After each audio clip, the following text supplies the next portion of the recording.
Veja no ICL Notícias, segunda edição. Collor na cadeia. Bolsonaro! Defesa alega problemas de saúde e pede prisão domiciliar. Acordão sobre o 8 de janeiro.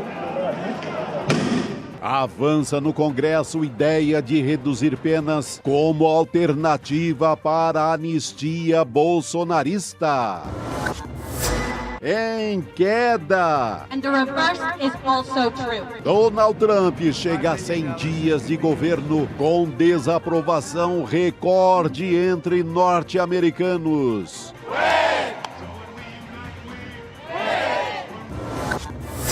Perto da fumaça branca, Vaticano marca início do conclave que definirá substituto de Papa Francisco. O ICL Notícias, segunda edição, está no ar.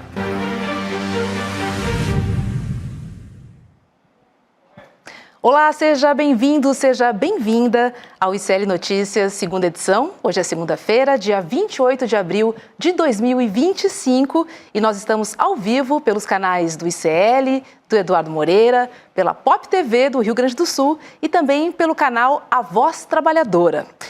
E olha só, pelo visto, vem acordão por aí. Isso em relação à anistia.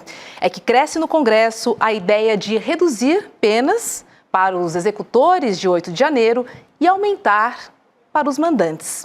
Esta seria, então, uma alternativa para a anistia bolsonarista. A Elo Vilela vai trazer os detalhes diretamente de Brasília sobre essa ideia e o advogado Fernando Ideu vai explicar a parte jurídica desse novo plano, tá bom? Vamos falar também sobre Donald Trump, do conclave para a escolha do novo Papa, da prisão de Collor, que está lá preso, continua detido em Alagoas e muito mais. Rodrigo Viana, boa noite para você. Deu tempo de tomar uma aguinha? Deu, rapidinho. E para me atualizar um pouquinho das notícias aqui, chama muito a atenção essa história do acordo, né, Roberta? Mas é um acordo que é um acordo para os executores, mas pode até facilitar ou diminuir a pressão para que se cumpra a punição para os mandantes, para essa turma que agora o Supremo está começando a julgar. Então, o discurso da extrema-direita é, coitados dos que estavam lá na Praça dos Três Poderes, né? Como se eles fossem apenas assim desavisados e não eram, mas tudo bem. Então, o acordo propõe o seguinte, vocês estão com pena daqueles ali? Então vamos diminuir um pouco a pena deles, né? Eles ficam menos tempo na prisão, mas em compensação vamos agravar a pena dos mandantes, do Bolsonaro, general Heleno, dessa turma que está sendo agora, já virou réu no Supremo Tribunal Federal. Mas a Heloísa Vilela vai entrar para trazer bastidores sobre isso, né, Roberta? Pois é, porque o PL não deve estar gostando nada dessa ideia, né? Não deve. Vamos chamar a Elô para conversar com a gente. Oi, Elô, boa noite, seja bem-vinda. Boa tarde ainda, na verdade. Boa tarde, Roberta. Oi, Rodrigo. Olha, eu vou começar surpreendendo com vocês, porque o PL está gostando muito de uma parte dessa ideia. Eu conversei com um deputado do PL hoje, que é um cara que é assim, muito articulador dentro do partido. Ele aparece pouco, até porque articula muito. E ele estava falando assim, que é um bom começo. Um projeto de lei como esse é um bom começo, porque não existe nenhuma obrigação do projeto entrar de um jeito no Congresso e acabar saindo de outro. Então, o que esse deputado defende o tempo todo é a anistia ampla, geral e restrita. Eu falei com ele, olha, não é isso que está se propondo. A sua ideia de anistia ampla, geral e restrita fica para trás com esse projeto. Ele falou, mas esse é só o começo. É um bom passo. E aí ele disse, claro que a gente que está do lado de cá brigando por essa anistia considera uma vitória o fato dessa discussão ganhar corpo dentro do Congresso. Então, o que eu achei muito curioso isso, porque eu conversei também com um deputado da esquerda que falou, olha, vejo com bons olhos, acho que é um bom caminho, porque a gente vai desinflar esse discurso deles, que eles estão preocupados com a moça do batom, quando na verdade a gente sabe que eles querem anistia para livrar a cara do Bolsonaro, do Braga Neto, do Heleno, etc, etc, etc. Então, enquanto a esquerda está vendo como uma boa maneira de esvaziar o discurso bolsonarista e manter penas duras para quem tentou, planejou e mandou fazer o golpe, né, a tentativa de golpe, a direita está achando que saiu vitoriosa porque conseguiu fazer com que esse debate finalmente ganhe corpo no Congresso. Quando no começo a gente dizia que o Senado não ia sequer analisar nenhuma proposta nessa linha, a pressão que a direita fez deu algum resultado, porque já vai vir uma proposta diretamente apresentada pelo presidente do Congresso, que é o presidente do Senado. Então, me parece que, em vez de enfrentar até o fim e dizer esquece, não tem isso, está se procurando aí um meio termo que, de alguma maneira, empodera a extrema-direita, na minha opinião. Deu um fiozinho de esperança, né, Elô, pelo jeito, entendi. E lembrando, né, Elô, que hoje, exatamente hoje, o Bolsonaro convocou mais uma manifestação lá de dentro da UTI, onde ele disse que ele foi invadido lá pelo oficial de justiça, que absurdo, mas lá de dentro ele continuou fazendo política, fez live, deu entrevista e agora convocou até manifestação pró-anistia, mais uma em Brasília. Provavelmente ele não vai, certamente ele não vai estar lá, né, porque está dentro do hospital ainda, está na UTI, mas mostra que eles seguem com a tentativa de pressão. A gente vai voltar a esse assunto um pouquinho mais à frente, né? Fale, Elô. E está dobrando a aposta para pressionar o Congresso, vai fazer uma manifestação em Brasília. Então, se você começa a somar essa discussão, ganhando corpo dentro do Congresso, mesmo que não tenha nada das características da anistia que eles estavam propondo, mas você mantém o assunto vivo, que já devia ter sido enterrado há muito tempo. E outra coisa que me chama a atenção e que, de fato, me preocupa, como disse esse articulador do PL, nada significa que a lei que está entrando agora de um jeito vai sair do mesmo jeito. Essa proposta do Alcolumbre vai rediscutir as penas para tentativa de golpe. Você vai começar a mexer com esse projeto, com essa lei, no momento em que você tem um Congresso, uma Câmara de maioria direitista como a gente tem. Você não corre o risco de ter, no meio do caminho, uma mudança nessa lei que acabe sendo como o artigo da anistia que eles estavam querendo, que golpe só é crime se o golpe de Estado se confirmar. É isso que eles querem. Então eu acho perigosíssimo abrir esse precedente de mexer nessa lei, mesmo que seja só para tratar das penas, porque o resultado final desse processo, quem é que vai controlar? Pois é, Lô. Vamos falar um pouquinho sobre a prisão do ex-presidente Fernando Collor, porque o STF retomou hoje, no plenário virtual, o julgamento que analisa a decisão do ministro Alexandre de Moraes, que determinou a prisão de Fernando Collor. O STF já formou maioria para manter Collor preso. Ele está detido num presídio em Maceió. 6 ministros já votaram. São eles Alexandre de Moraes, Flávio Dino, Edson Fachin, Luiz Roberto Barroso, Carmen Lúcia e também Dias Toffoli. Na sexta-feira, o ministro Gilmar Mendes havia pedido destaque na votação, o que levaria o julgamento para o plenário físico. Mas no sábado ele desistiu. Segundo a apuração da TV Globo, o STF quer um desfecho rápido no julgamento diante da importância do caso. Heloísa Vilela, no final de semana, muita coisa aconteceu também, né? Entre elas, o Gilmar Mendes desistiu. Gilmar Mendes caiu na real, né? E eu acho que, assim, só tem um comentário para essa história toda do Collor. Perdeu, mané. Demorou, mas perdeu, né? Perdeu o Marajá. Puxa vida, gente.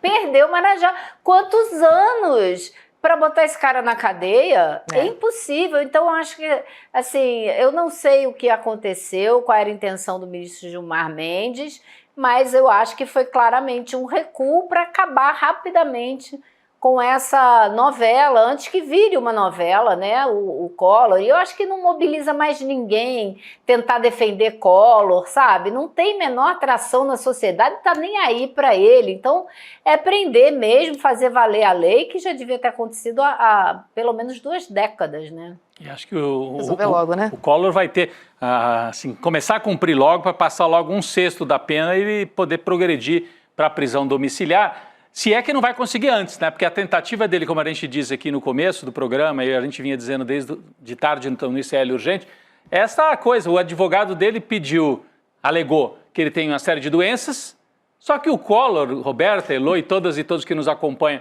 acho que a Roberta vai trazer, mas naquela imagem que apareceu agora há pouco aí na tela, da audiência de custódia, eu assisti a audiência inteira depois, né? O juiz pergunta claramente, objetivamente, o senhor toma algum remédio de uso controlado, de uso contínuo? Ele disse não. Pois é, mas eu lembro que ele tem transtorno afetivo bipolar, Rodrigo. Pois Não é. seria aí uma manifestação, então? Bom, não sei se é uma manifestação. Estou pensando em estratégias também, que podem acontecer. Ou se ele ficou com vergonha, porque essa coisa do machão não pode admitir ser. que toma um remédio psiquiátrico, como se fosse um problema, né? A gente chegou a comentar isso na sexta-feira. A gente já tinha visto essa contradição e o Alexandre de Moraes, então, né, tá dando 48 horas para que os médicos esclareçam. Afinal, o seu cliente toma remédio, não toma? Que tipo de remédio que ele toma? Tem mal de Parkinson? Não tem? Tem apneia do sono? Não tem? Precisa de oxigênio? Não precisa? É preciso esclarecer, né? E apresentar documentos. O Alexandre de Moraes deu 48 horas para que eles apresentem, Roberta, documentação que comprove isso, o que pode até levar o Collor para uma prisão domiciliar. Vamos ver, né? Elô? Agora, você sabe uma outra maneira que ele pode reduzir a pena também? É que já ofereceram, teve uma empresa que faz trabalhos dentro do presídio que ofereceu para ele um emprego. Ele pode trabalhar dentro do presídio. Finalmente. Ganhar um salário. Aí esse era o meu ponto, ganhar um salário mínimo, porque para cada 3 dias, eu acho, trabalhados, você tem 1 dia de redução de pena, ou 6, uma coisa assim. O problema é que ele não sabe trabalhar, né, Rodrigo? Vai ter que aprender, então não sei se vai dar tempo para ele se beneficiar dessa política de redução de pena, né? É sempre tempo de aprender. Tem de ex-presidente que não gosta de trabalhar, não é brincadeira não, hein, Elô? Não é pouca gente não, hein? Nossa Senhora. Olha essa, gente. Avança no Congresso a ideia de propor um projeto de lei que diminui as penas dos participantes de 8 de janeiro e aumenta o tempo da prisão, então, dos mandantes. A gente abriu o jornal falando sobre isso. A ideia deve ser liderada pelo próprio presidente do Senado, o Davi Alcolumbre. E a apuração é do Otávio Guedes, do G1. Essa solução seria, inclusive, de agrado do próprio STF, também não seria rejeitada por Lula e teria também o apoio de Hugo Mota. Estamos aqui falando de um projeto, digamos assim, alternativo ao da anistia, o que coloca esse assunto de novo na roda. Agora, aumentar o tempo de prisão dos mandantes, como a Elô comentou aqui, né, e talvez diminuir o tempo, né, de quem de fato o executou. Fiquei surpresa ao Elô comentar que agradaria ao PL, simplesmente pelo fato de botar esse assunto de novo na roda. Mas favoreceria Bolsonaro de alguma forma, Rodrigo?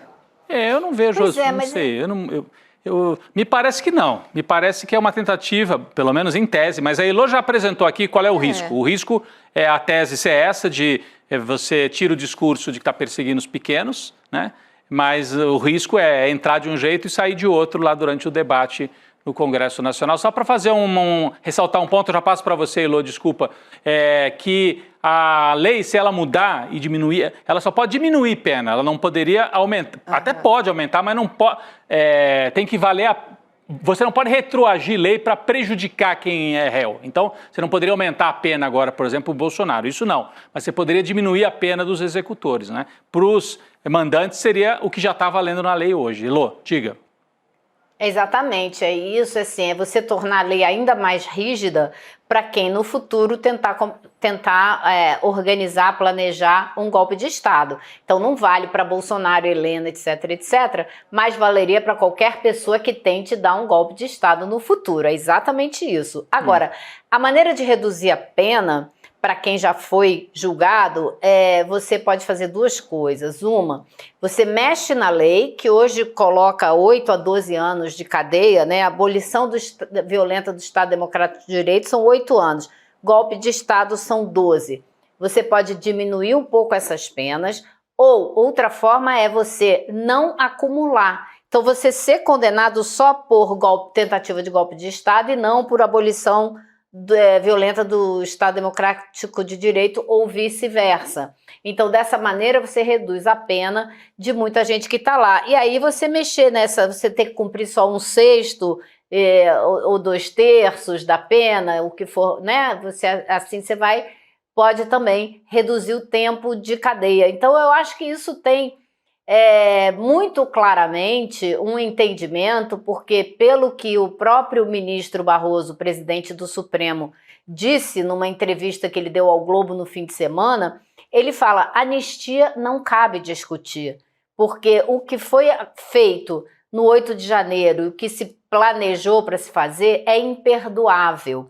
E os mandantes desse crime sequer foram condenados ainda. Então você não pode, juridicamente, dar um perdão, dar uma anistia para quem nem foi condenado ainda. Então ele diz: não é caso de anistia. Agora, também não é decisão do Supremo mexer nessas penas, porque o Supremo está julgando casos e aplicando a lei de acordo com a maneira como ela foi escrita, que quem escreve a lei é o Congresso. Se o Congresso mudar a lei, aí sim pode haver mudança. Então isso sim é da competência do Congresso. E a conversa toda já deixou muito claro que ele também participa dessa negociação. Tanto o Barroso quanto o Alexandre de Moraes estariam de acordo com essas mudanças. Por quê? Primeiro, porque atende a um anseio de parte da população que acha que algumas dessas pessoas que estavam lá no dia 8 pegaram penas pesadas demais. E segundo, distensiona a relação do STF com o Congresso, né, porque atende demandas e dá a eles, né, o protagonismo de mudar na lei e com isso mudar as penas e exercendo o que é da competência deles, né, e dá também uma facilitada na vida de todo mundo, porque é um acordo do qual participam todos. O Supremo está discutindo isso com o Hugo Mota, com o Davi Alcolumbre e com a anuência do Palácio do Planalto. Então os três poderes estariam, de alguma maneira, né, em concordância a respeito dessa mudança. Todos envolvidos, né, Elô? Você falou dessa entrevista do ministro Luiz Roberto Barroso para o Globo. Eu tenho um trechinho dela aqui. Vamos botar aqui para ler o que ele falou. Ele disse o seguinte: olha, a solução para quem acha que as penas foram excessivas é uma mudança na lei. Não acho que seja o caso de anistia, porque anistia significa perdão. E o que aconteceu é imperdoável. Mas redimensionar a extensão das penas, se o Congresso entender por bem, está dentro da sua competência. De fato, Elô, aqui foi uma pista aí fácil, né, sobre o acordão, vindo pelo próprio ministro, né? Presidente do Supremo Tribunal Federal. Eu acho que ele deixou claro por onde vai esse entendimento, né? E fazendo o mesmo discurso que o Davi Alcolumbre e o Hugo Mota estão fazendo. Os dois, tanto o Hugo quanto o Davi Alcolumbre, se recusaram terminantemente a levar adiante a proposta de anistia da maneira como ela foi apresentada pelo PL. Isso daí era ponto pacífico, isso não ia avançar.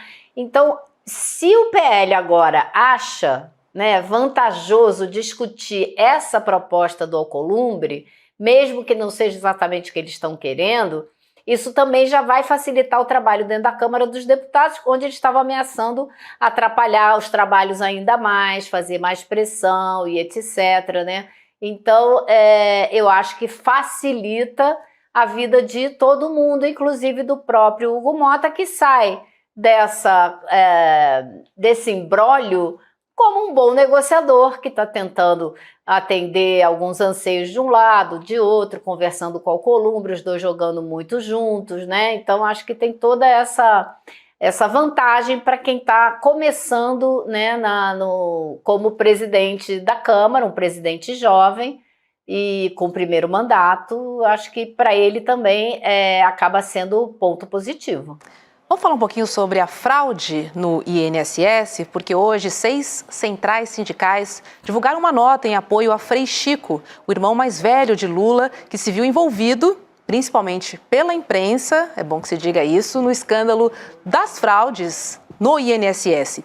Frei Chico é vice-presidente do Sindinap, o Sindicato Nacional dos Aposentados, que é uma das entidades investigadas por fazerem descontos ilegais na folha de pagamentos dos aposentados. Agora, notem que o Sindinap não foi alvo de busca e apreensão.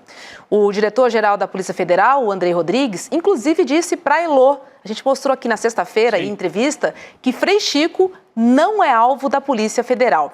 Mas a imprensa vem destacando o nome de Frei Chico no escândalo. Olha o que diz um trecho da carta das centrais sindicais. Eu vou ler aqui para a gente. Acompanhamos estarrecidos as notícias sobre as fraudes no INSS. Primeiro, pela roubalheira que atinge aposentados e pensionistas. Segundo, pelas distorções que permeiam o noticiário, que de forma maliciosa tenta relacionar entidades e pessoas alheias ao caso com o objetivo de promover ataques políticos e antissindicais. Manifestamos também nosso apoio e defesa ao metalúrgico aposentado José Ferreira da Silva, o Frei Chico, que por meio de manipulações e desinformação típicas da extrema-direita, tornou-se indevidamente alvo desse noticiário tendencioso. Heloísa Vilela.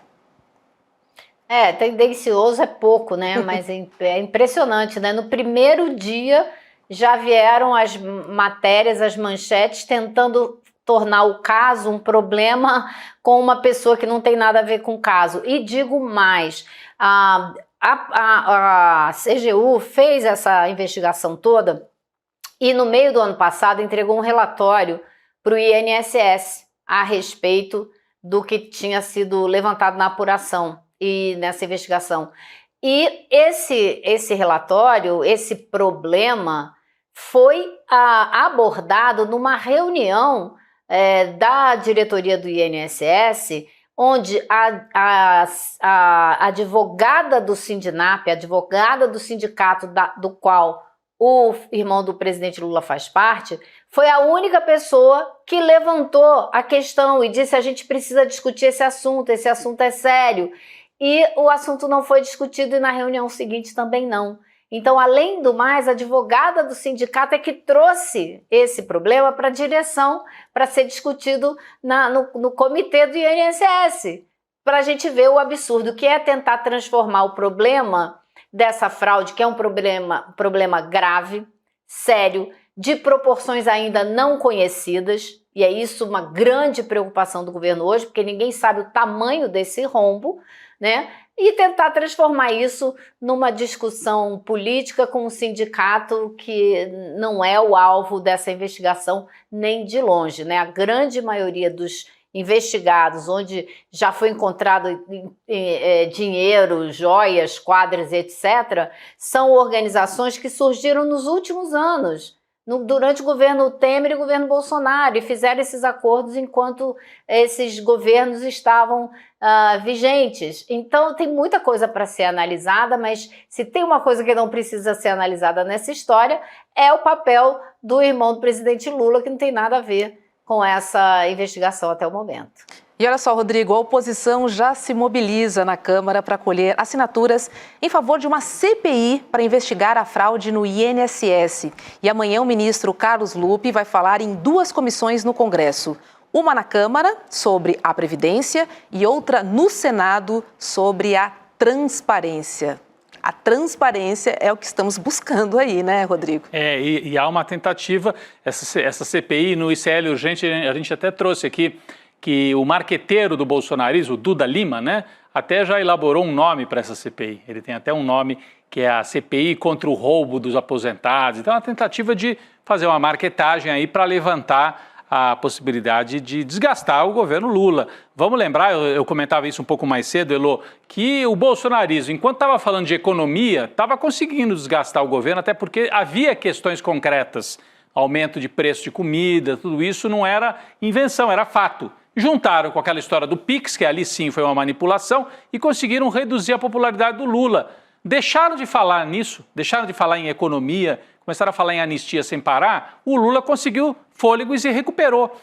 Saiu hoje uma pesquisa mostrando que o Lula está recuperando a popularidade. Então, essa pauta do INSS, a oposição tem aí assim, um prato cheio para tentar voltar a desgastar o governo Lula num tema concreto, né? Tentar mostrar que houve tal, e houve fraude, né? Mas a hora que você vai e se debruça nos fatos, você vê que quem investigou foi o governo Lula. E a fraude começou no governo passado, como estava explicando aqui a Elô. Das 11 entidades, 9, né? 9 atuavam antes. Eu queria Rodrigo. Não, Elô, eu ia só falar sobre o Frei Chico, né?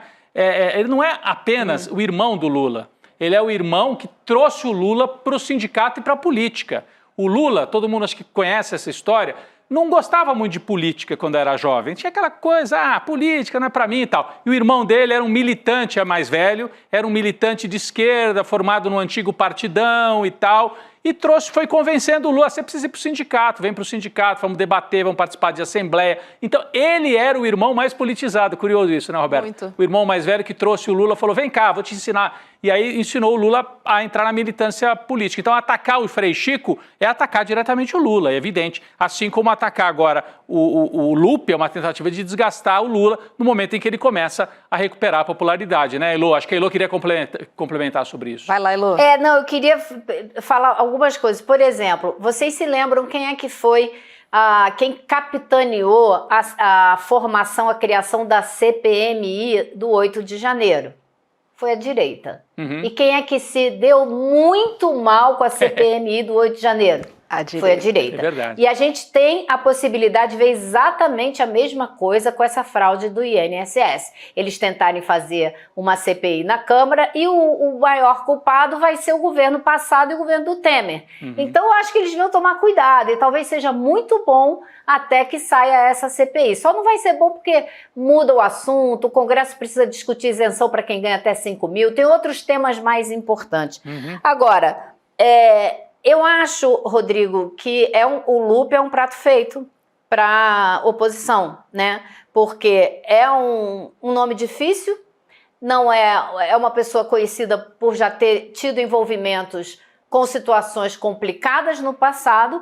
Ele não é que nem o ministro das Comunicações, que era uma indicação do Davi Alcolumbre, e o ministro cai, e o Davi Alcolumbre vai lá e indica outra pessoa. Não, o Lupe é o dono do PDT. Sim. Ele é o dono do partido. Se ele for demitido, né, você tem aí uma ruptura com o PDT, Sim. que o governo não vai fazer se não tiver necessidade. Então, amanhã, ele vai ser devidamente descascado na Câmara e no Senado. Eu conversei com o Rui Carneiro, que é o deputado, que é o líder da comissão da Câmara, onde ele foi convidado para participar. Ele é do Podemos, esse partido que vai absorver o PSDB, né?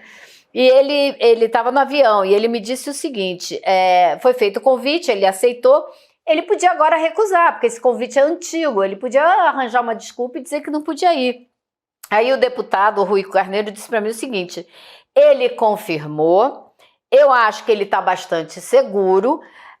Claro que quem fez o requerimento para o convite fui eu mesmo, e ele terá abertura, uma exposição a respeito dos andamentos dos projetos da pasta, ele vai poder falar sobre o que ele quiser, mas na hora das perguntas, eu mesmo, que sou presidente da comissão, farei perguntas sobre o INSS e tenho certeza que os demais parlamentares também o farão. Essa comissão tem ainda duas cadeiras vagas que pertencem ao PL. E o PL está planejando, segundo uma matéria que eu li hoje à tarde, colocar deputados bastante escandalosos para fazer cortes nas mídias sociais. Então, das duas vagas, eles estão considerando quem? Nicolas Ferreira, Carla Zambelli, Gayer, Bia Kicis, para vocês verem o quilate da turma que vai estar lá. Mas eu tentei saber hoje qual é a visão do Palácio do Planalto a respeito dessa situação do Lupe. Afinal de contas, todo mundo falando, pressão para ele deixar o ministério. E eu vi uma pessoa do Planalto me dizer o seguinte, o presidente Lula sempre diz, você sabe o que você fez. Então, cada um tem que responder pelos seus atos.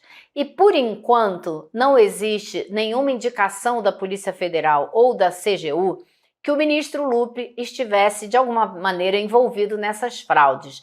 Então, o que eu depreendi da conversa foi, enquanto não tiver uma indicação de envolvimento do ministro com a fraude, ou de comprovação da leniência, né, de permitir, saber e permitir que ela acontecesse, não se mexe com o ministro Lupe. Isso aí, precisamos que as investigações avancem, né, para a gente saber de fato a responsabilidade de cada um. Heloísa Vilela, boa noite, obrigada. E já vi que amanhã teremos cortes, né, das falas do Lupe, principalmente da oposição ali em pleno ataque. Vai ser desossado. É, exatamente. Beijo para você, obrigada. Será até amanhã. desossada. Tchau, tchau, até amanhã. Valeu. Pessoal. E olha só, Leandro Demore gravou um vídeo super importante para que todo mundo veja e todo mundo que aprecia o jornalismo do ICL se conscientize. Vamos ver. Jornalismo de verdade coloca o interesse do público acima de qualquer outro. Essa é a gravidade da situação. Como que a gente hoje, que tem imagens imediatas do que se passa, aceita uma coisa dessa? Incomoda os poderosos. Ele me viu, olhou no meu olho, já mandou ele atrás de ti, cadê a credencial? A gente entrou agora numa cruzada contra esse crime das tais apostas esportivas. Jornalismo de verdade não se omite nunca. Está sempre ao lado da democracia. Que eu já falei várias vezes, né? Sobre como o Cid omitiu e até mentiu algumas vezes. As urnas, elas funcionam. A denúncia foi recebida por unanimidade. Não descansa, porque a notícia também não. A gente está subindo uma trilha no meio do mato. É um lugar perigoso também, porque é esse tipo de pedaço de terra que acabou deslizando lá para baixo, né? Então a gente está prestando atenção e está subindo para mostrar lá de cima. Jornalismo de verdade denuncia as injustiças. Um grupo de pessoas cada vez maior está sendo trazido e despejado aqui por Paraisópolis. Jornalismo de verdade é livre, sem patrocínio, sem monetização e com independência para dizer o que precisa ser dito. O ICL só pode fazer jornalismo de verdade graças ao apoio da comunidade corajosa que luta ao nosso lado. Faça parte da comunidade do ICL e apoie a nossa luta pelo jornalismo de verdade. É isso, né? O ICL é totalmente independente de patrocinadores, não recebe nada de anúncios, nada de monetização, publicidade, nada. Por isso que nós temos um jornalismo forte, independente e nós queremos que ele cresça cada vez mais. Para isso, a gente criou uma campanha aqui para você apoiar o jornalismo do ICL, fazendo a sua assinatura do ICL. E preparamos também, além da sua assinatura, um pacotaço de presentes para você ajudar aqui o ICL a ser cada vez maior e chegar a cada vez mais lugares, cada vez mais casas, enfim, que a gente possa, de fato, trazer a nossa mensagem e levar a nossa mensagem para os 4 cantos do país. É muito necessário e urgente. Olha o pacotaço que a gente preparou. Vamos lá, Rodrigo. Tem o livro A Última Chance, do Eduardo Moreira. Tá aqui, ó. Olha o livro aí. Tá aqui. Tem também um outro livro, ó, A Serviço da Repressão, do grupo de pesquisadores que estudou o envolvimento do Grupo Folha, né, com a ditadura militar. Esse livro, Roberta, que está aqui na minha mão, é o livro que deu origem, de certa maneira, ao documentário que nós começamos a ver ontem, né? Ontem, o primeiro episódio dos 4 passou aqui ao vivo no ICL. Então, esse livro, se você quer ver todos os documentos, os detalhes, a pesquisa acadêmica está aqui e depois deu origem ao documentário. Lembrando que o segundo episódio já está disponível para você que é membro do ICL. Se você não for, corra para poder assistir.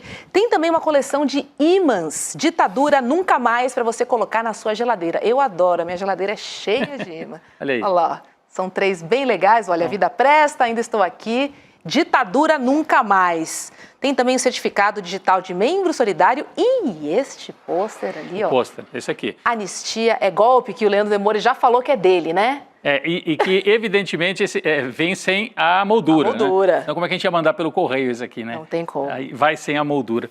Eu acho muito legal essa campanha, Roberta, porque as pessoas assinam o ICL para fazer os cursos.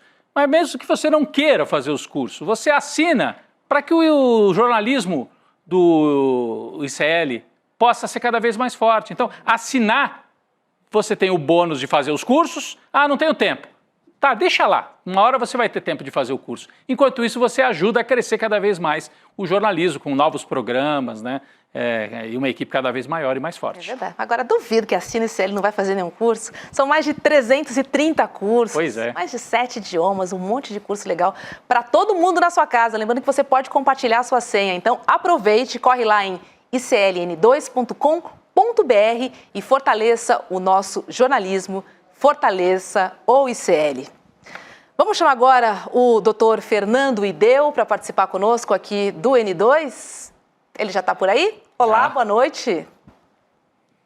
Boa noite, queridos. Sempre uma alegria estar aqui. Adiro a campanha e informo que sou um dos coautores desse livro, A Última Chance. Né? É verdade. A gente fala da denúncia do Bolsonaro, da denúncia da PGR contra o Bolsonaro e contra os golpistas, não é isso? Acho que esse é o livro, né? Esse aqui, esse mesmo. Tem um prefácio muito lindo do professor Lênio Streck, né? Tem um artiguinho meu aí também que é uma minha modesta contribuição no debate. Olha a modéstia do Ideu, um artiguinho meu aí no meio. Mas esse livro traz também a denúncia inteira, né? Porque é uma peça muito bem escrita, além de tudo, né, Ideu? Muitas vezes a gente lê documentos jurídicos e fala, difícil de ler, mas no caso da denúncia da Procuradoria, poucas vezes eu vi um documento assim jurídico que conta uma história, ele conta a história real do golpe que foi se construindo no Brasil. Então o livro traz a denúncia e traz vários comentários, artigos que ajudam a entender a denúncia, entre eles o artigo do Fernando Ideu. Muito isso aí. Bom. Agora vai todo mundo correr. É uma peça histórica. A denúncia é uma peça histórica muito bem escrita e que faz exatamente o que toda denúncia deveria fazer, que é recontar, reconstruir historicamente os fatos. Exatamente. Perfeito. Tá certo. Vamos voltar a falar do julgamento da manutenção da prisão do Fernando Collor, Ideu, porque hoje o STF retornou o julgamento no plenário virtual. O Gilmar Mendes pediu destaque, isso na sexta-feira, que levaria ao plenário presencial, o físico, mas aí depois ele desistiu no sábado. O STF parece querer pressa nesse julgamento, né, Ideu? Será que o foco é realmente o golpe? Não sei, não saberia fazer uma análise do timing do processo do Collor, até porque é um processo que já se arrasta há muitos e muitos anos. Né? Não consigo dizer aqui, sem conhecer o caso, se isso é uma circunstância da vida, de tempo, que oportunamente a coisa chegou à maturidade de ser julgada, ou se há algum ensejo aí de oportunidade, de conveniência e oportunidade para ter sido colocado em julgamento para essa pena começar a ser cumprida agora. O que me parece, sem conhecer os autos, é que todo processo deve ter um desfecho. Né, todo o processo se inicia lá, né, desde a investigação, com a denúncia, como a gente está vendo com relação aos golpistas, mas esse processo tem que ter um desfecho. Né? Foram interpostos todos os recursos pela defesa do ex-presidente Collor e aparentemente agora a questão se esgotou, transitada em julgado, a sentença, o que se espera é de fato a execução. Então não consigo, sem profundo conhecimento do caso, mas numa primeira análise, enxergar qualquer ilegalidade ou qualquer timing político nesse processo.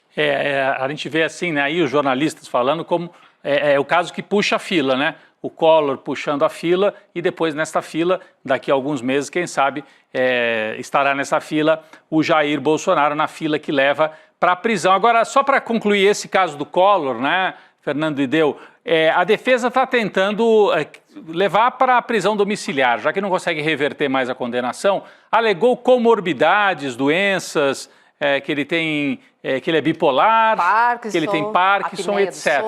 Apneia. Isso pode levar, pela sua experiência assim, no direito, no Supremo, poderia levar o Fernando Collor logo para uma prisão domiciliar? Ou tem que comprovar que é uma doença suficientemente séria e tal, para que ele vá para a prisão domiciliar? O mais provável, você diria, prisão domiciliar ou fazer os primeiros anos aí no regime fechado, como diz a sentença?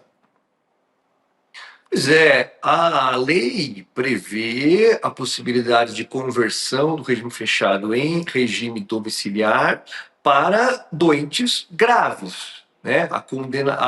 A condição de doença grave, ela deve ser comprovada clinicamente, medicamente, tecnicamente pela defesa. Então, não basta se alegar, né? A gente já viu muitos casos famosos e há centenas de milhares de outros tantos que não ganham tanta fama, de condenados em regime fechado, comprovando que tem uma doença grave e essa doença grave ser a causa da conversão numa prisão domiciliar. É possível? É. Juridicamente possível? É. O ônus de comprovação é de quem? Da defesa. Então, aguardemos as cenas aí dos próximos capítulos. Vamos falar um pouquinho sobre redução de penas, que é outro assunto aí importante que ocupa as principais manchetes. É porque avança no Congresso a ideia de aprovar um projeto de lei para reduzir as penas dos executores de 8 de janeiro e aumentar as penas dos mandantes. Seria uma forma, então, de contornar, né, o problema da anistia. Um acordão, esse que eu estou dizendo agora, segundo o G1, está sendo costurado pelo Alcolumbre, Davi Alcolumbre, presidente do Senado, pelo Hugo Mota, presidente da Câmara, e teria, sim, a simpatia de ministros do STF. Eu vou ler novamente um trechinho de uma entrevista do ministro Luiz Roberto Barroso para o Globo, e volto com você. Ele diz o seguinte, olha, a solução para quem acha que as penas foram excessivas é uma mudança na lei. Não acho que seja o caso de anistia, porque anistia significa perdão. E o que aconteceu é imperdoável. Mas redimensionar a extensão das penas, se o Congresso entender por bem, está dentro da sua competência. E a gente pergunta como é que seria esse processo, então, de mudar extensões de penas no Congresso, hein, Ideu? Aqui me parece que a fala do ministro Barroso está correta, só que a gente precisa contextualizar e explicar um pouquinho melhor, né? Então, duas premissas que eu quero deixar bem claras aqui. Primeiro, a anistia, né, uma eventual anistia nos termos em que há projetos de lei propondo, seria absolutamente inconstitucional. Qualquer proposta daquelas muitas que existem hoje cogitadas ali de anistiar, né, de perdoar completamente os golpistas, seria inconstitucional e assim deveria ser declarada pelo Supremo Tribunal Federal. Então, acho que essa parte do ministro Barroso, ele deixa muito claro e está muito correta. Segundo, sobre a possibilidade de se redimensionar, de se rediscutir penas, né? Aí acho que a gente precisa ter um pouco de uma compreensão um pouco melhor sobre o funcionamento da individualização das penas. Então, todo crime no Brasil cabe ao legislador estabelecer um mínimo e um máximo de pena, certo? Então, todos os crimes, né, estão postos lá. Um preceito primário, que é uma conduta, por exemplo, homicídio, matar alguém. E um preceito secundário que traz a pena, né? No homicídio, artigo 121, reclusão de um intervalo mínimo e máximo de 6 a 20 anos. Então, em todos os crimes, em todos os tipos penais, cabe ao legislador uma primeira tarefa de estabelecer o mínimo e o máximo de pena privativa de liberdade, seja reclusão ou detenção, que deve ser aplicada para quem for acusado e condenado por praticar aquela conduta. Então, muito bem, essa primeira fase cabe ao legislador. Diante desse limite mínimo e máximo, vai caber ao julgador, ao Poder Judiciário, encontrar qual é a pena justa entre o mínimo e o máximo. Homicídio de 6 a 20 anos, homicídio simples, né? Então, essa é a primeira coisa que a gente precisa ter em mente para entender. Segundo, o legislador, além do tipo penal, ele pode prever causas de redução e causas de aumento de pena, certo? Então, o que a gente está discutindo aqui, né, 2 crimes, golpe de Estado e abolição do Estado Democrático de Direito. Esses crimes têm pena de 4 a 8 e de 4 a 12 anos. Então, ainda não foi divulgado nenhum projeto de lei que prevê a diminuição de pena. O que tem se discutido, até onde eu sei, são ideias, né? São ideias que estão sendo discutidas entre os poderes, Senado, STF. Não vi o Poder Executivo, que tem um papel fundamental aí de sancionar a lei. Mas, né, entre o Legislativo e o Judiciário, pelo menos, há notícias, há evidência, há boatos, pelo menos, de que está havendo essa discussão. Qual que é a impossibilidade que a gente tem que entender? O Congresso não vai poder analisar caso concreto. Isso é um ponto. Então, assim, as penas, concretamente, quem fixa essas penas é o judiciário. No caso, o juiz natural é o Supremo. Então, cabe ao Supremo estabelecer, entre isso que eu falei de mínimo e máximo, qual é a pena correta, qual que é a pena justa. O que pode ser feito, e aí não seria inconstitucional, seria a gente pode discutir a conveniência, a oportunidade, o acerto, a adesão popular de uma medida como essa, mas juridicamente é possível fazer o quê?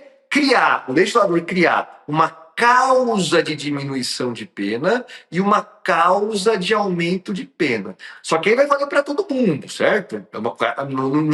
O Congresso não estaria revendo penas concretas, estaria criando, né, novas normas. Então tem a pena lá do caput, né, do golpe de Estado, do caput, quem fala é o artigo, a cabeça do artigo, né, o golpe de Estado e a abolição do Estado Democrático de Direito. Esses crimes já têm intervalo posto, 4-8 e 4-12. O que o Congresso poderia fazer? Criar uma causa de redução da pena. Então, para os peixes pequenos, redução de 1/6 a 2/3 da pena. E para os líderes, para os mentores, para os financiadores, uma causa de aumento de pena, para majorar a pena. Então, se me perguntam, isso pode ser feito? Sim, pode ser feito, né? É possível juridicamente se discutir uma alteração dessa natureza. Qual seria a consequência prática? Duas coisas que a gente tem que ter em mente de plano. Primeiro, a parte que é benéfica aos réus, que tratam de uma forma mais complacente a pena, essa parte retroage. Então, aqueles que já foram condenados poderiam se beneficiar dessa causa de aumento de pena, mas cada um deles deverá apresentar um pedido ao Supremo Tribunal Federal para que o juiz analise concretamente e reduza, se for o caso, né, de acordo com o caso concreto. A parte que agrava, que aumenta a pena, não pode ser aplicada a comportamentos anteriores, porque a norma que trata de uma forma mais severa, ela não retroage, só valeria daqui para frente.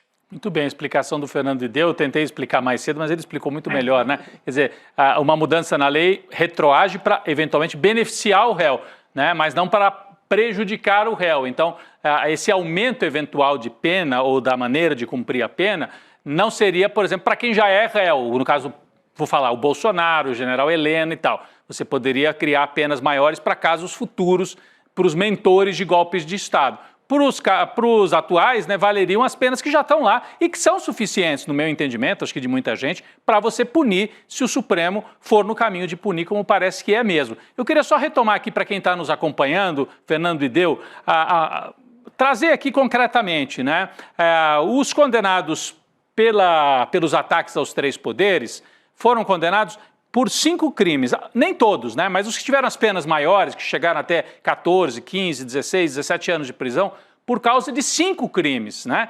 Quais são esses crimes? Abolição violenta do Estado Democrático de Direito, golpe de Estado, associação criminosa, dano qualificado e deterioração de patrimônio tombado. Então você tem que ir crime por crime, mesmo que você ponha a pena mínima, né, Roberto? Isso que as pessoas às vezes não entendem. Por que tantos anos? Porque mesmo que pegue a pena mínima, você soma em cada um desses, dá 14 anos, dá 12 anos. Em alguns casos, nesse caso aqui não foi deterioração de patrimônio tombado, porque a pessoa não entrou, não quebrou efetivamente, ficou só do lado de fora. Aí a pena é um pouco menor. Mas daí, em geral, a abolição violenta do Estado Democrático e o golpe de Estado, todo mundo que estava lá, o entendimento é de que participou de uma tentativa de golpe de Estado. Mas eu queria só trazer, tem um debate também, né, doutor Fernando de Deu, para que a abolição violenta do Estado Democrático e o golpe de Estado, para alguns juristas, há uma intersecção entre os dois, né? Você poderia transformar isso num único crime, e aí talvez aí também, sem reduzir pena, você acabar, sem reduzir a pena na lei, né? Você acabar diminuindo a condenação de alguns desses réus. Isso pode acontecer também no debate no Congresso Nacional? Veja, acho que você está correto quando você coloca esses 5 crimes, mas você também está correto quando você traz essa preocupação, porque qual que é o núcleo central dos crimes que essas pessoas estão sendo condenadas? Golpe de Estado e abolição violenta do Estado Democrático de Direito. Nesses 2 crimes, que tem pena mínima de 4, se você for condenado na pena mínima dos 2, já tem 8 anos, né? Só daí já dá regime fechado. Então, essa sim é uma preocupação, mas aí me parece que o debate deve ser um pouco melhor, um pouco mais aprofundado, um pouco mais qualificado. Por quê? Porque uma coisa é eu discutir penas, né? cabe ao Congresso Nacional estabelecer as penas. Então, se o Congresso quiser criar uma causa de diminuição de pena, é possível. Agora, não cabe ao Congresso Nacional dizer como que a lei é aplicada. Isso cabe ao juiz. Então, não vai ter como, eu li algumas propostas, algumas notícias dizendo o Congresso está discutindo também considerar uma coisa só, o golpe de Estado e a abolição do Estado de Direito. Não dá para fazer isso, né? Não é matéria do Congresso, né? A gente tem 2 crimes. Esses 2 crimes, falando aqui rapidamente, né? A gente fala em concurso de crimes, quando há mais de um crime sendo apurado ali, né? Então, existe a possibilidade de ser concurso formal, concurso material ou crime continuado. Isso é uma coisa técnica. Entendi. Não é o Congresso que vai dizer, é o juiz que vai dizer, isso é concurso material, soma as 2 penas, isso é um concurso formal, uma conduta com 2 resultados, ou isso é uma progressão criminosa e só existe um crime, absorção. O crime fim absorve o crime meio. Isso não é matéria de lei, isso é matéria de interpretação de lei. Então isso é matéria do Poder Judiciário. Nesse ponto específico, me parece um pouco mais problemática. Perfeito, não entendi. Então alguns, como o Zanin, por exemplo, chegaram a falar disso na hora de julgar os condenados lá, os executores e tal. O ministro Zanin chegou a dizer isso num dos julgamentos. Mas, enfim, como o senhor explicou bem agora, essa parte é de interpretação dos juízes, nesse caso, ministros do Supremo, e não debate do Congresso para, eventualmente, reduzir as penas. Mas acho que a Roberta quer trazer um outro assunto aqui. É isso, Roberta? Quero trazer, Ideu, porque o ministro Gilmar Mendes, ele afirmou hoje que o caso do ex-presidente Fernando Collor, preso na última sexta-feira, não pode ser visto como um precedente para o caso do ex-presidente Jair Bolsonaro. Eu quero abrir aspas aqui no que ele disse. Foi o seguinte: eu não vejo assim. Eu acho que cada caso tem sua peculiaridade e suas singularidades. Não acho que devamos tirar daqui qualquer outra conclusão, afirmou Gilmar após participar de um evento no Instituto dos Advogados de São Paulo, na capital paulista. A gente ouviu muito, né? A gente debateu bastante sobre isso, que talvez fosse um recado do Alexandre de Moraes à prisão do ex-presidente Fernando Collor, recado no sentido de celeridade, de que ele não toleraria, no sentido de que ele não levaria esses processos adiante por muito tempo. Na verdade, do Fernando Collor por muito mais tempo, né, Ideu? Pois é. É óbvio que guarda uma similaridade, uma semelhança, unicamente por conta da gente estar falando de 2 ex-presidentes da República. Isso por si só já chama atenção, né? É evidente, é óbvio que a gente olha e fala, um ex-presidente, outro ex-presidente, é evidente que sim. Mas aqui me parece que a fala do ministro Gilmar está absolutamente correta. Fora essa particularidade de a gente estar falando de 2 presidentes da República, não tem mais nada de parecido no caso.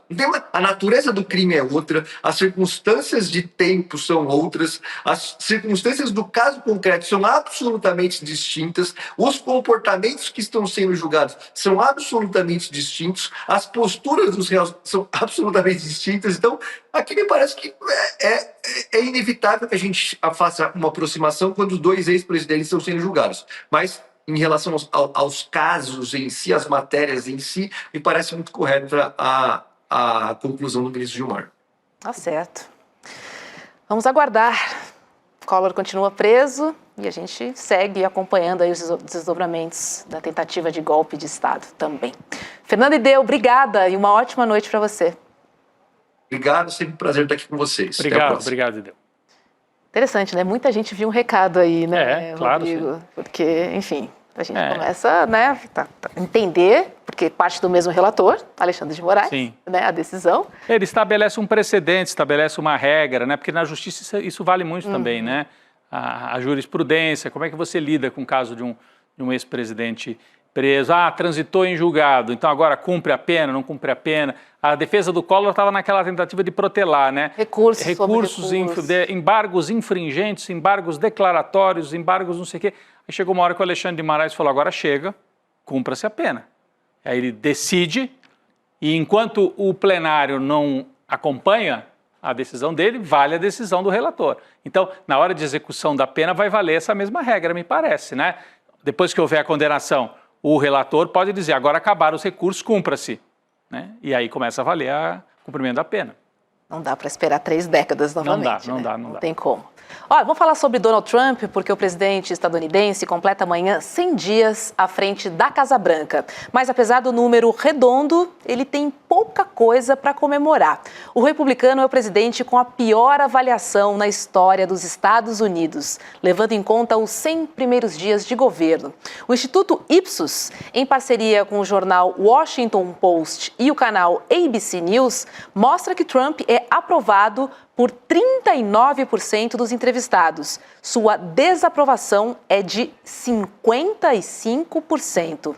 Um outro levantamento, este encomendado pela CNN, mostrou que a aprovação de Trump é de 41%, queda de 4 pontos percentuais em relação a março.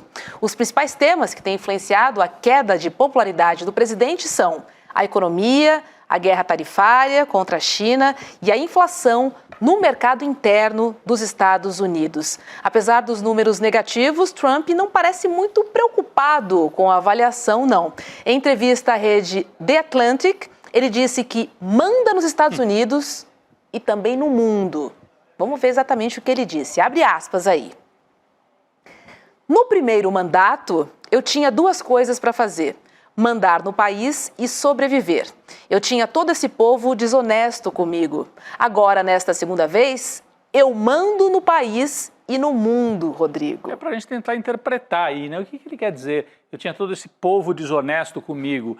O que ele está dizendo é que agora, nesse segundo mandato, né, no meio do caminho teve o Joe Biden, ele não tem muitos pruridos, ele vai atropelando todo mundo. Semana passada a gente mostrou, o FBI mandou prender uma juíza de primeira instância que ousou contestar a decisão do Trump de prender imigrante. Então, o que ele está dizendo é, primeiro mandato eu ainda tinha aí umas frescuras, uma tal de Constituição, um poder judiciário que eu tinha que cumprir. Agora eu posso atropelar geral. Agora eu vou passar por cima e vou mandar. Só que está mandando e a popularidade dele está caindo. Roberta, esse número que você trouxe aqui, depois de 100 dias, é 3 meses. O Lula levou 2 anos para chegar numa queda de popularidade que nem foi tão grande como a do Trump em 100 dias. 55%. E o Lula caiu porque teve a questão do PIX e a questão dos alimentos e um desgaste, 2 anos e pouco e tal. O Trump chama muita atenção. Não é à toa que é a pior avaliação em quase um século. Nenhum presidente com 100 dias nos Estados Unidos teve uma avaliação tão baixa. Então o Trump pode estar mandando, mas ele vai colher aí, a médio prazo já está colhendo, uma queda de apoio. Quem está com ele é aquele setor mais orgânico, mais ideológico, né, que apoia o Trump em qualquer circunstância. Mas a turma aí que estava descontente com o Biden, voltando o Trump porque estava cansada dos democratas, já está vendo que talvez não tenha feito uma boa escolha, porque está gerando inflação e correndo riscos aí de complicar ainda mais a situação econômica dos Estados Unidos, Roberta. Vamos chamar o Jamil Chad para conversar com a gente. Jamil, já vou jogar para você, ó. Trump disse que não está muito preocupado, que manda e desmanda no Brasil, no mundo, né, Estados Unidos e no mundo. Agora eu te pergunto, será mesmo, hein? Roberta, Rodrigo, bom falar com vocês aqui. Prazer. Olha, obviamente essa frase teve uma enorme repercussão, também das pessoas desonestas que estavam com ele, viu, Rodrigo? Quem são? Porque, claro, quem é que ele se referia aí, entre outros, a especulação, obviamente, é de que ele estava se referindo ao seu próprio vice-presidente naquele momento, Mike Pence, que vocês se lembram, no 6 de janeiro, no Capitólio, se recusou a basicamente seguir as ordens de Donald Trump, seguir as ordens dos golpistas e foi adiante chancelando, ali naquele ato que ele estava, chancelando sim a vitória de Joe Biden. E aí ele foi considerado como traidor, ele foi considerado, obviamente, dentro do movimento da extrema-direita americana, como um dos grandes traidores. Donald Trump via, não só em Mike Pence, mas em outros também, vamos dizer assim, pessoas que não estavam tão implicados em um golpe de Estado quanto ele mesmo e aqueles invasores do Capitólio. Agora, Roberto, olha, alguns pontos. Primeiro, o que essa análise mostra, o que esses números mostram, é que aquela história de Donald Trump, de que ele tinha vencido de uma forma avassaladora, de que ele absolutamente tinha um mandato dado pela população americana, etc., não é bem assim. Bom, vamos lá. Primeiro, ele ganhou com uma diferença de 2 milhões de votos. Obama tinha vencido a eleição com uma diferença de 10 milhões de votos. Ou seja, parte dessa narrativa de Donald Trump, de que foi avassaladora a vitória, etc, etc, bom, agora está mostrando que não é bem assim. Que, como o Rodrigo disse, tinha muita gente muito insatisfeita com o Joe Biden e acabou dando seu voto para Donald Trump. E agora está descobrindo, reviravoltas na economia, incerteza estabelecida. O que nós vivemos hoje aqui é um clima de incerteza na área econômica. 2, aquela promessa de campanha eleitoral dele, aquela história de que da noite para o dia a inflação acabaria, os americanos voltariam a ser ricos, etc. Que, claro, ninguém achava que aquilo, bom, pelo menos não os economistas, ninguém com algum tipo de conhecimento econômico sabia que aquilo ali era possível da noite para o dia. Mas ele prometeu e não, obviamente, fez qualquer diferença para o bolso do americano nesses primeiros 100 dias. Então, mais uma decepção. E a terceira decepção, claro, toda a questão de política externa, toda a questão de que vai acabar com uma guerra, vai acabar com a guerra na Ucrânia em 24 horas, como ele disse na campanha eleitoral, nada disso se concretizou. Então, claro, existe um sentimento, de um lado, de decepção, de desilusão e, claro, da incerteza estabelecida para os americanos. Um outro tema em que os estadunidenses mostram preocupação é com os direitos humanos. 55% dos ouvidos pela pesquisa Ipsos duvidaram do compromisso do governo Trump em proteger as liberdades dos cidadãos. 62% disseram não acreditar que a sua administração respeite o Estado de Direito. E aí, Jamil, você publicou uma reportagem falando exatamente do caso de deportação de uma criança de 4 anos que, infelizmente, estava fazendo um tratamento de câncer e foi enviada de volta para Honduras ao lado de sua mãe e de outros 2 irmãos. Mais um absurdo, né, Jamil? Roberto, essa história é de dar calafrios, na verdade, né? O que aconteceu é uma mãe que tinha 3 filhos, os 3 nascidos nos Estados Unidos, e ela de forma irregular nos Estados Unidos. Ela estava de forma irregular, mas os 3 filhos nasceram nos Estados Unidos. São 3 crianças que são cidadãs americanas. Muito bem, numa das aparições da mãe no escritório de imigração, não é que ela foi presa na rua ou nada disso, ela foi a um escritório de imigração justamente de forma regular para tentar ver os documentos, etc. Numa das visitas, ela vai e é detida pelas autoridades americanas e é anunciado que ela vai ser deportada. E aí, o que faz uma mãe, não é, Roberto? Bom, eu quero meus filhos comigo. E o governo americano, então, deporta ela com as 3 crianças, sendo que uma delas, a de 4 anos, está basicamente sofrendo, claro, uma luta contra o câncer e, claro, tinha, obviamente, nos Estados Unidos, talvez condições que não tem em Honduras. A mãe leva as 3 crianças e o governo americano, de uma forma ultra cínica, porque não há outra forma de dizer isso, diz, olha, nós não deportamos aquelas crianças, só deportamos a mãe dela. Né? O que, obviamente, para qualquer mãe, para qualquer pai, você sabe o que isso quer dizer, no fundo. Né? Então, e ainda o czar da fronteira americana, do governo americano, dizendo que a prioridade do governo é de manter as famílias unidas. É de uma violência tão absurda essa história. Claro, isso está numa corte, um juiz, obviamente, está olhando esse caso, mas essa família já está, basicamente, em Honduras, e nós temos visto, como você colocou, Roberto, uma enorme avalanche, basicamente, de desrespeito não só aos direitos fundamentais, aqueles que podem estar inscritos na Declaração Universal de Direitos Humanos, etc. Não só isso, mas as cortes americanas, as determinações da justiça americana, o que, claro, leva a crer que nós estamos diante de um governo que não respeita nem Estado de Direito e nem a divisão dos poderes, o que, obviamente, deixa muita gente preocupada aqui nos Estados Unidos. Eu citava aqui um pouquinho antes de você entrar, Jamil, justamente o caso daquela juíza de primeira instância que foi perseguida, né, chegou a ser detida pelo FBI porque ousou tomar uma atitude que não agradou. O FBI estava perseguindo, tentando prender um sujeito por essa caça, entre aspas, aos imigrantes, e a juíza tomou uma atitude que o FBI entendeu como uma obstrução à ação federal. E ela foi presa. Isso. Ela só falou, deixa eu concluir aqui o julgamento. Mas assim, é algo inusitado assim, nos Estados Unidos, que essa ideia da separação dos poderes, bom, vem lá do Montesquieu, da França, mas foi adotada, acho que até com mais vigor nos Estados Unidos do que na França, num primeiro momento, lá no século XVIII, né? Quando os Estados Unidos vão para a independência, depois no século XIX. Então, atacar isso é atacar o próprio sistema do qual os estadunidenses se orgulhavam tanto e vendiam esse sistema para o exterior. Vejam, a nossa democracia, separação dos poderes, pesos e contrapesos famosos, né? Check and balance, né? Você ter um poder que contrapõe ao outro. O Trump vai atropelando tudo isso. A pergunta que eu te faço é, há nos Estados Unidos uma sensação de que essa tradição e até o Poder Judiciário vai conseguir se contrapor ao Trump? 100 dias ele caiu de popularidade.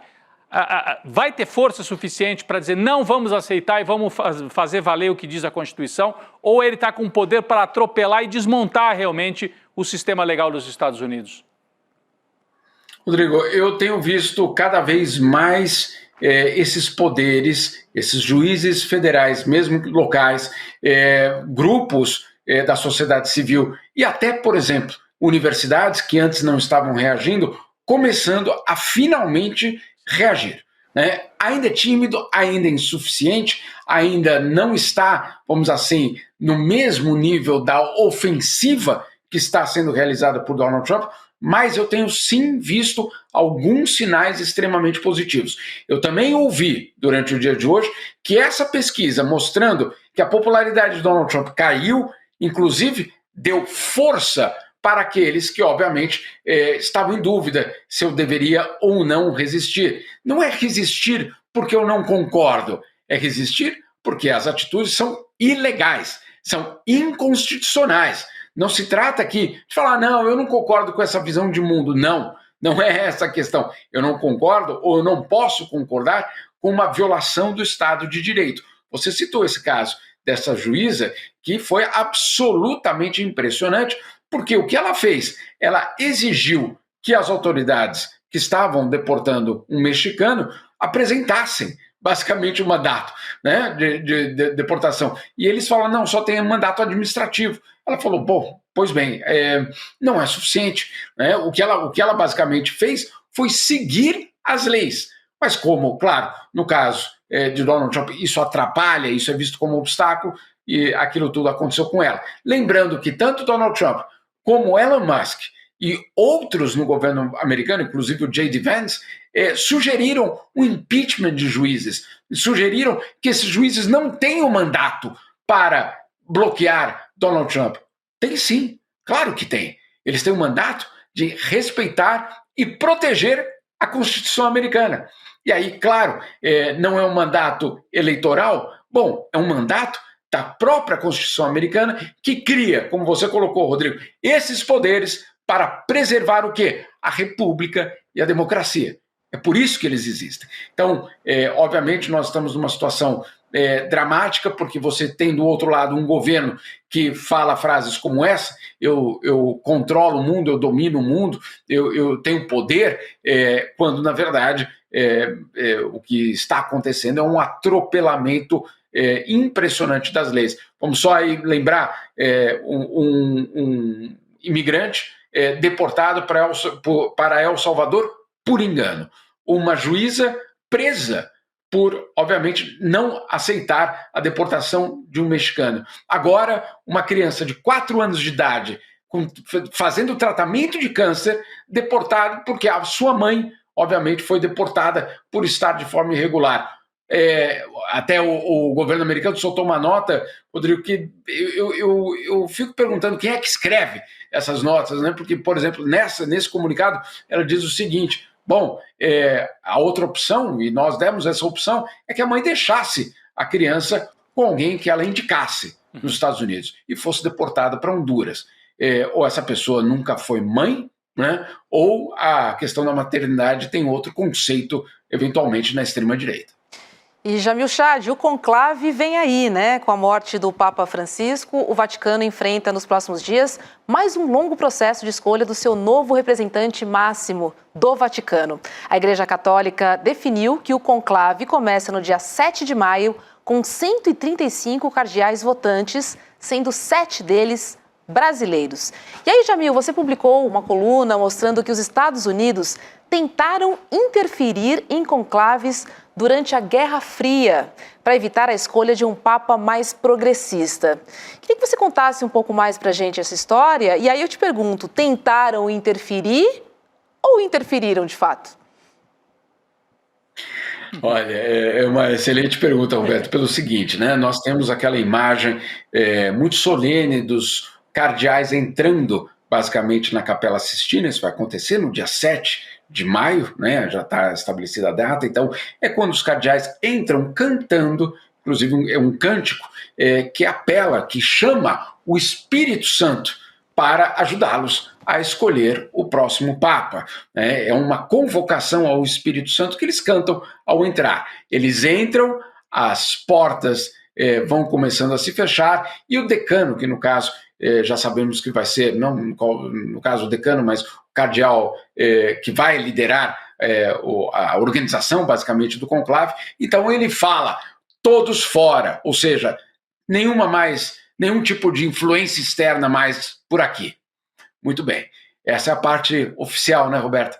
Porque o que acontece, de fato, e o que esses documentos mostram, é que ao longo de décadas, não alguns anos, esses documentos que eu estou publicando, eles vão lá para 1958, mostrando que justamente o governo americano entendeu que o conclave, que o Vaticano, poderia ser uma peça fundamental para os interesses de política externa dos Estados Unidos. E aí eu mostro que ao longo de décadas, o que nós tivemos foi justamente o governo americano se aproximando de cardeais, se aproximando inclusive da cúria romana, daqueles que basicamente administram o Vaticano para conduzir ou pressionar cardeais para votar de um jeito ou de outro, ou para conduzir a igreja num caminho ou outro. Sempre, claro, com os interesses próprios americanos no centro do debate. Então, nos documentos, mostro, por exemplo, logo ali em 1958 tem um conclave, 3 dias depois daquele conclave, um documento secreto da diplomacia americana sugerindo que o governo americano, então, estabelecesse uma relação com o novo Papa, porque isso seria de interesse, justamente esse novo Papa poderia promover os próprios interesses da política externa americana. É aí, claro, o auge da Guerra Fria. Nós temos aí, principalmente nos anos 70, cardeais que atuam dentro do Vaticano defendendo, por exemplo, qualquer tipo de ação contra comunistas, ação contra grupos, inclusive na América Latina. Eu cito um caso também na América Latina, claro, de uma tentativa de influenciar o rumo da igreja. Eu diria que em várias ocasiões essa influência teve resultado, essa influência, inclusive, João Paulo II, um grande aliado da política externa americana contra a União Soviética. E isso ao longo de vários anos, e vários documentos, são telegramas, são basicamente memorandos, inclusive, são algumas minutas de encontros, um encontro entre Eisenhower e o Papa João XXIII, por exemplo, está ali também, e claro, relatórios internos da CIA, mostrando que, obviamente, o que nós temos no Vaticano é religião, certamente, é fé, sem dúvida nenhuma, mas também é política. Claro, e geopolítica, né? Política... Cidade do Vaticano muito. Com prefeitura, inclusive, né? Para quem tem alguma dúvida sobre isso. Fé, política e geopolítica também, né? Aliás, uma das cenas talvez mais marcantes, né? Além da cena emocionante do enterro do Papa Francisco, mas na geopolítica foi o Zelensky, né, o presidente da Ucrânia, e o Trump puxando... Eu acho que o Jamil, o Roberto devem ter visto. Né? Os assessores puxam a cadeira ali, foi algo, parece quase que improvisado numa das salas ali do Vaticano, e fazem uma reunião ali, aproveitando... De 15 minutos, né? Foi de uma 15 minutos. De 15 minutos, exatamente. Ali dentro do Vaticano. E, bom, o Trump foi né, ele que não é católico, foi pessoalmente, não é à toa, né, Jamil, ao velório e ao enterro do Papa Francisco. Você acha que a presença de Donald Trump é para tentar, claro, puxar a igreja para um lado mais conservador, tradicionalista, puxar para o lado da direita, mas pela composição do conclave, a aposta é de que os tradicionalistas, os conservadores, não teriam votos suficientes para impor o nome deles, vão ter que fazer algum tipo de composição com cardeais mais de centro, né, mais moderados, né? É essa a tendência, assim, o que você pode trazer para a gente? Porque agora a gente, enterrado o Papa Francisco, começa a pensar nisso, né? As contas, os mapas, quantos cardeais de cada linha, apesar que sempre vem surpresa, né? O Papa Francisco mesmo, Bergoglio, argentino, foi uma grande surpresa, né? Tem toda razão. Primeiro, Rodrigo, em relação à presença de Donald Trump no Vaticano, claro, é uma tentativa de influência, uma tentativa de pressão, é uma tentativa de mostrar que sim, o governo americano tem interesse na sucessão do Papa. Então, essa é uma mensagem. A outra mensagem interna aqui nos Estados Unidos, lembrando que do total dos católicos, 62% dos católicos votaram por Donald Trump. Então, é a base eleitoral dele, sim. Ele precisa, obviamente, atender essa base eleitoral. Vários aspectos importantes. Em primeiro lugar, J.D. Vance, católico. Marco Rubio, católico. A porta-voz da Casa Branca, não só católica, como faz oração, já fez algumas vezes orações antes de começar a coletiva de imprensa. Obviamente, um debate muito grande aqui nos Estados Unidos em relação à separação entre igreja e poder, óbvio, né? O próprio Trump criou dentro da Casa Branca um escritório da fé liderado só por cristãos, para você ter ideia. Na época do Obama e do Biden também tinha muçulmanos, tinha hindus, enfim, uma variedade total das religiões. No caso do Donald Trump, não, só cristãos. Então, é uma mensagem interna e é uma mensagem, obviamente, para o Vaticano. Você tem toda razão. Em números, o Papa Francisco construiu vamos dizer assim, uma estrutura para permitir que as suas reformas, que foram incompletas porque houve muita resistência dentro da Cúria Romana, essa reforma pudesse continuar com um novo Papa. Então, o que ele fez? Nomeou um número enorme de cardeais, dos 135, 108 são nomeados por ele. Então, a lógica seria, bom, então está resolvido, né? Porque, afinal de contas, não, mas não está resolvido por vários aspectos. Primeiro deles, desses 108, claro que a maioria é progressista, ok, mas mais ou menos 20% deles, Rodrigo, é considerado como conservador. O Papa fez gestos também para grupos diferentes. Então, ele não nomeou apenas progressistas, ele nomeou também alguns, minorias, sem dúvida nenhuma, mas alguns que, obviamente, podem cair, vamos assim, dentro da classificação de conservadores. Primeiro aspecto. Segundo aspecto, o Papa nomeou cardeais da Mongólia, do Haiti, de Papua Nova Guiné, do Sudão do Sul, de países que nunca tinham tido cardeais, mas não só isso, nunca tiveram uma relação entre eles. Então, esses cardeais estão se conhecendo, estão se vendo pela primeira vez em Roma nesta semana. Então, vamos dizer assim, o poder de articulação desse grupo é menor do que o poder de articulação dos conservadores, que é um bloco, que basicamente é um bloco coeso, um bloco que se conhece há anos ou décadas, inclusive, e, claro, tem um maior poder de articulação. A questão é como isso tudo vai ser jogado. Hoje, lá no Vaticano, teve justamente uma homilia. Você sabe que a partir de hoje, todos os dias, o Vaticano faz uma missa, basicamente para, obviamente, ajudar nesse processo de transição, para lembrar o Papa, etc. E hoje, numa das missas, na missa do dia, basicamente, um cardeal italiano fez um alerta, que não era momento de dar volta atrás. Ou seja, as reformas precisavam continuar. É um recado, foi interpretado, pelo menos, como um recado de que, olha, o conclave deve seguir uma linha das reformas e implementar as reformas que o Papa Francisco começou. Pois é, enquanto isso, aguardamos ansiosamente, né, a fumaça branca para saber e termos certeza que habemos Papa. Se é progressista ou conservador, vamos ter que esperar mais um pouquinho, né, Jamil? Obrigada e boa noite para você. Estava na hora de um Papa africano, não? Africano é uma possibilidade, Não né, é? Roberta? Tem um conservador e um progressista ali. Entre os no páreo. africanos. Isso. E tem um também asiático cotado, né? Nós vamos trazer esses nomes, acho que a partir da semana que vem, se não me engano, da Tailândia. Tailândia, progressista. Tem um progressista da Tailândia. Tagli. Tagli é o sobrenome. É. Tem um africano, a gente fala africano, tem que dar o país, né? Que, se não me engano, é da Guiné. É da Guiné, que é conservador. Mas tem agora me falha a origem, o país de origem. O outro é do Congo. O do Congo, né? Então, um do Congo mais progressista e um da Guiné mais conservador, com as diferenças. Enfim, a África, a gente fala África, é um continente gigante com muitas diferenças, né? Nós vamos começar a acompanhar e a conhecer melhor esses nomes ao longo dos próximos dias. Fora a pressão, Roberta, da Cúria, para que volte a ter um Papa italiano, porque ao longo da história, a maioria absoluta de papas italianos, os últimos 3 vieram de fora da Itália, né?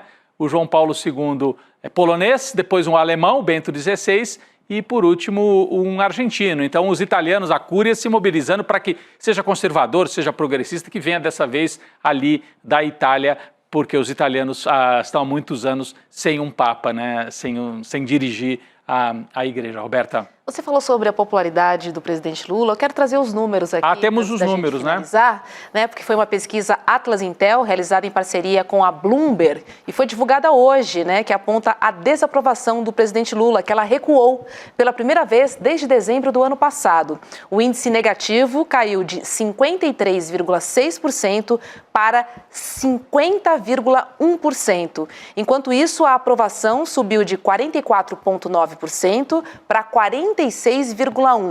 Já 3,8% não souberam ou não responderam. Roberta, antes de você trazer mais números, isso significa que a diferença que era entre o positivo e o negativo estava com um saldo negativo para o Lula muito grande, né? Estava de 53 a 45, né? Tava um saldo de 8. E agora encurtou para 4. Então a boca do jacaré fechou e a aprovação está quase encostando de novo na desaprovação. Significa que estancou a sangria, né? Mas tem mais números ainda aqui, né? Da mesma pesquisa. E aí, nesse sentido, a avaliação do governo apresentou uma queda nas esferas de ruim e péssimo, de 49,6% para 47,7%. E uma elevação em bom e ótimo, de 37,4% para 40,2%. Significa... Bom e ótimo. Não dá para a gente dizer que são números excelentes, está longe disso, ainda está com saldo negativo. Mas é uma reação, né? É uma reação. E a gente percebe isso, né? No próprio noticiário. Primeiro que o Lula passou a falar mais, passou a se colocar mais. A gente tem a impressão de que o auge dos aumentos de preço, o auge refluiu, não é que os preços estejam baixando, não é isso. Pararam de subir, pararam de subir. Né? Então, e todo aquele noticiário do Pix, aquela onda que foi muito ruim para o governo, e o governo enfrentou muito mal, tudo isso refluiu. Agora, a vida continua, eu diria que saiu do sinal vermelho para um sinal amarelo, vamos dizer assim. Não é o sinal verde ainda, longe disso, mas é um sinal de que o governo começa a se recuperar. E a tal da comunicação que a gente cobrava tanto, melhorou um pouco também. Melhorou, o governo passou a se comunicar mais e o Lula começou a fazer mais política, se reunir com as lideranças partidárias. Às vezes não é do jeito que a gente gostaria, mas é o possível, né? Tem que conversar com o Centrão, almoço com o Alcolumbre, jantar com o Hugo Mota, etc, etc. Em breve um futebolzinho. Convida para um futebolzinho. Mas, de outro lado, também foi mais para atos populares, com inauguração de fábrica, estrada, conversar com o povo, assentamento, sabe? Sair do palácio e se comunicar mais. Acho que tudo isso ajudou nessa recuperação, que ainda é tênue, mas é um sinal positivo. Essa pesquisa, Roberta, ela foi feita para o setor financeiro. A Atlas e a Bloomberg fizeram para divulgar num evento de um banco.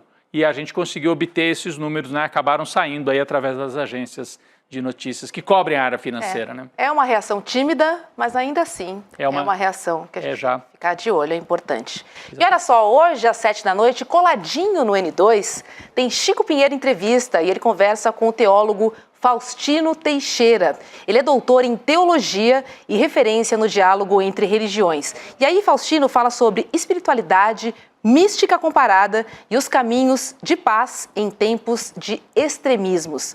Olha só a análise que ele fez do conclave que vem por aí para decidir o sucessor aí do Papa Francisco. Vamos ver um trechinho. Vamos lá. E para quem viu o filme Conclave, né, que está passando, a gente vê que aquilo ali é muito triste, né? Porque a gente percebe que muitas vezes desses conclaves, os jogos políticos são mais fortes que os jogos espirituais, né? Então, nós estamos vivendo uma conjuntura, a conjuntura anterior a Francisco foram 40 anos de João Paulo II e Bento XVI, que formou a cabeça de grande parte dos nossos padres, dos nossos bispos. Então, a conjuntura é de fechamento, não é de abertura. Francisco foi uma fenda desse clima de fechamento. Francisco escolheu vários cardeais, mas não significa que todos os cardeais que ele escolheu estão na linha dele. Não estão. Ele respeitou a diversidade, porque o Papa Francisco fala uma frase muito bonita, fala: a diversidade é bela. Eu acho que linda essa frase dele, a diversidade é bela. Então ele quis respeitar a diversidade também na escolha dos cardeais.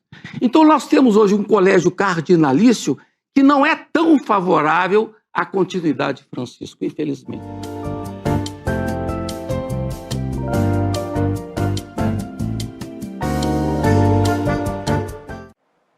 Ô Roberto, você vê que a fala do teólogo, que é o entrevistado do Chico Pinheiro, o Faustino Teixeira, vai muito na linha do que a gente vinha comentando com o Jamil agora há pouco, né? Interessante a análise que ele faz, não é uma análise muito otimista. Ele diz: o Papa Francisco pode ter sido uma abertura, né? Você vinha de 2 papas conservadores, João Paulo II e o Bento, mais ainda, o Bento XVI, né? O Papa alemão, né? Super conservador. Aí aparece um Papa argentino que, no trato pessoal, de um lado, né, bem latino-americano, mas também nas ideias e tudo, uma abertura, uma fenda, como disse aqui o teólogo entrevistado pelo Chico. Eu convido todo mundo para acompanhar a entrevista na íntegra, porque está muito interessante. Ele faz também reflexões da espiritualidade e tudo. Mas aqui, ficando na política, né, na política do papal, o que ele diz é isso: o Papa Francisco, que era mais progressista, não pôde nomear só cardeais progressistas, porque a igreja, por isso que a igreja dura tantos séculos, né?